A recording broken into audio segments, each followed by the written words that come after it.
Hey Redeemer, thank you for joining us for this month's edition of The Big Idea, which is our monthly video to tell you about our strategic priorities and plan forward. If you remember back in August, we as a congregation passed the goal that by June 1st, 2025, we would present to you a comprehensive strategic plan for our ministry for the next 5 years.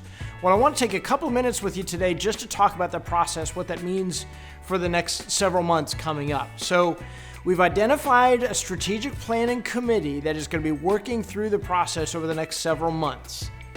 So over the next year, this team is going to lead us through 2 different phases in order to accomplish the goal that we have set out. Phase 1 is about celebrating God's work among us here at Redeemer. During phase 1, what the team is going to be doing is a series of interviews and conversations where we're going to be talking about the things that God has accomplished in Redeemer's ministry over the last 5, 10, 15 years.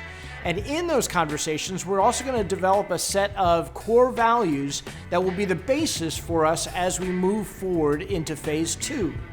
Then phase 2 is all about developing a common strategic plan for our future, talking about common strategic priorities and resources that are going to be needed to serve those priorities over the next 5 years, right? So phase 2 really is about developing that common shared vision for our future. So those are essentially the 2 phases of the strategic planning process. Phase 1 is about celebrating the past, celebrating what God has done in our life. And phase 2 is about developing that shared vision for the future, okay? So you can look for more information about the strategic planning process starting in October, when the team will really get to work doing their interviews and having a series of conversations about celebrating God's past and how God has blessed our ministry here at Redeemer.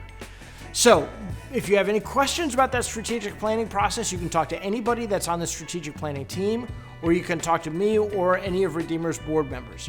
We really do look forward to seeing how God is going to continue to expand Redeemer's ministry moving into this process and over the next 5 years. So, we would ask that you continue to pray for this team, pray for this process, and pray that God would continue to lead us and guide us and direct us according to His will. Thanks, everybody. We look forward to talking to you soon. Bye-bye.